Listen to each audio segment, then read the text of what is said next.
It's another Q&A edition of Optimal Health Daily, episode 305. Hello, I'm Dr. Neil, and welcome to another Friday edition of Optimal Health Daily, where I answer your questions related to fitness, diet, nutrition, stress management, anything along those lines. I want this to be a place where you can come to hear the truth. My background is in nutrition, exercise science, and I have my doctorate degree in public health. And I'm also the chair of the Department of Nutrition and Basic Sciences and assistant professor at Bastyr University in San Diego, California. This is my favorite part of the week. I love answering your questions. So if you want to send one in, it's like basically getting a consultation for free. It's really easy. Just come by oldpodcast.com and look for the bar along the side of the page that says Ask a Health Question. If you click on that, you can record a message straight from your computer's microphone or from a phone if you use the app. What's great is you can do multiple takes, and once you're happy with it, you submit it to us. If you like to do things the old-fashioned way, you can of course call in. The number is 61 I love OHD. So either that or visit oldpodcast.com, send in your question. You'll make me very happy, plus as a bonus, you'll be in small special raffles to win books from us. So let's jump right in. Let's hear today's question as we optimize your life. Hi, Dr. Neil. I have a question about fruit. Specifically, I know that you're always saying don't worry about how much you eat, but what if I'm eating over 10 servings a day? It's my favorite food, and I love all types of fruit, and I've been going kind of crazy on it, but I think that it's been negatively impacting my waistline, so I'd love to hear your thoughts about, is there such thing as too much fruit? And if so, what are some better alternatives? Thank you. Thank you for your question, caller. I want to quote Cosmo Kramer from Seinfeld here. There was a modeling agent that told him that he looks very lean, and here was his response. Quote, I try to take care of myself. I watch what I eat. Just recently, I cut out fructose. End quote. Was Kramer onto something? Remember that fructose is the main sugar found in fruit. So by eating 10 servings a day of fruit, are you hindering your weight loss goals? Now, I remember one of my patients was also a big fan of fruit. As I do with all of those I counsel, I asked this person to tell me about the types and quantities of foods they commonly consume.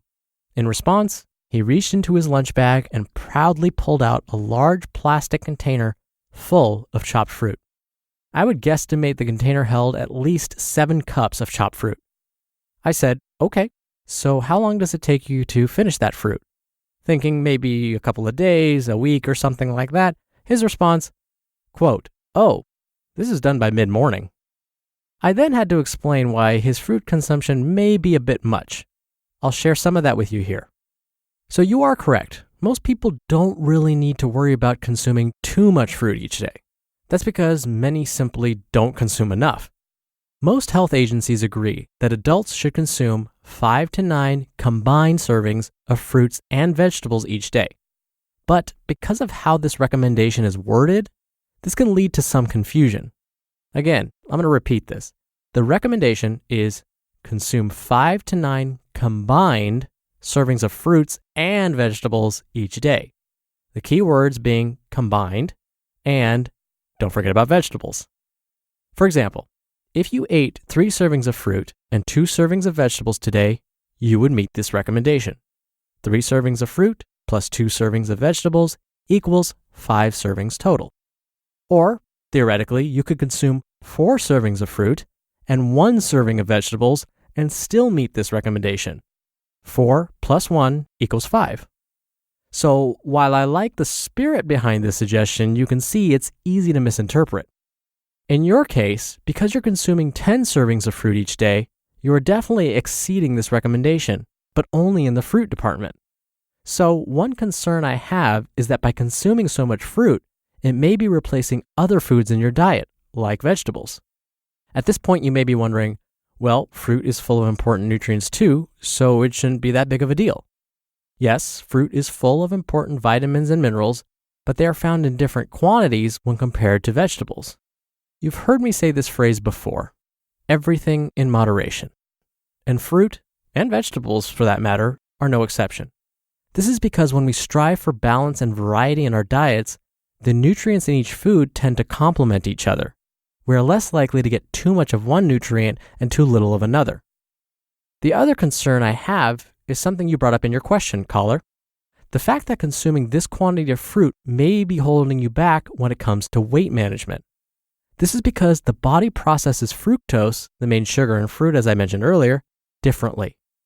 The body can actually convert fructose to fat very easily. Now, if you're consuming whole fruit, you will get some dietary fiber along with that fructose. The good news is the dietary fiber will help slow down the body's absorption of fructose, hopefully making it less likely to be converted to fat.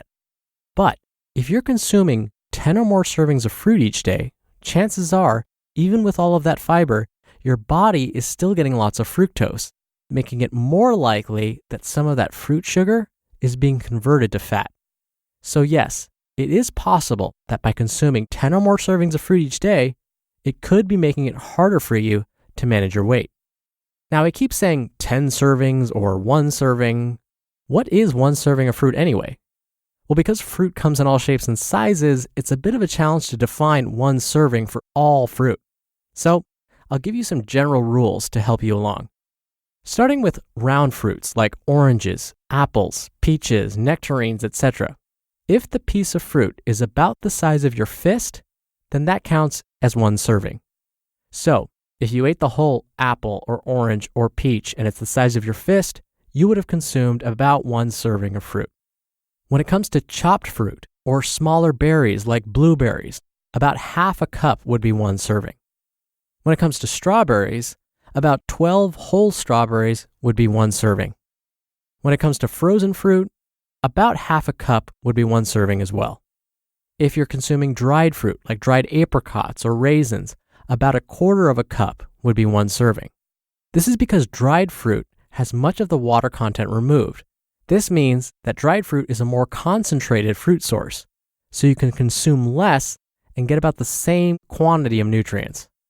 And lastly, my least preferred form of fruit juices. 1/2 cup counts as 1 serving. The reason I'm not a big fan of fruit juice is that it is the most concentrated form of fructose. This means the body can easily absorb it, which increases the likelihood it will get converted to fat. When it comes to fruit alternatives, there aren't a whole lot of options, unfortunately. I would say consuming whole, fresh, or frozen fruit is the best. Again, this is because by eating the whole fruit, you will get all of that fiber too, which will hopefully slow down the body's absorption of that fructose.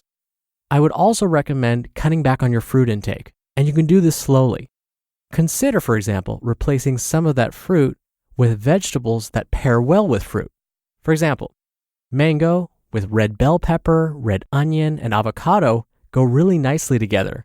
This is basically the foundation of a mango salsa recipe. So by mixing and matching like this, by incorporating more vegetables with your fruit, you will decrease some of that fruit consumption and increase your vegetable consumption without sacrificing taste. So was Kramer right? By cutting out all fructose, is that how he stayed lean? Not necessarily. I would say you can cut back on your fructose from 10 servings, ideally maybe down to closer to 5, and still be lean. Thank you again for the question, caller. And one last time, really quickly, if you want to be on the show and be entered into the raffles, come by oldpodcast.com to submit your question. Or you can call 61 I love OHD. I hope you have a wonderful weekend. Thank you so much for listening and sending in your questions. Thank you for subscribing and sharing this show with someone. Have a wonderful weekend. I will see you back here on Monday where your optimal life awaits. Hello, Life Optimizer. This is Justin Malik, creator and producer of this show and Optimal Living Daily, the brother podcast of this one. Literally, I'm Dr. Neil's brother. If you like the format of this show, you'll love Optimal Living Daily too, where I also read to you from blogs, but cover other topics like personal development, finance, and minimalism from bloggers like Derek Sivers, The Minimalists, Zen Habits, and many more. So for more amazing content read to you for free, come subscribe to Optimal Living Daily too, and together we'll optimize your life. You've been listening to Optimal Health Daily. Be sure to hit the subscribe button to stay up to date on each new episode, and head to oldpodcast.com. That's oldpodcast.com for a free gift, as well as more actionable tips and resources to help you maximize your potential. Thanks for joining us, and remember, your optimal life awaits.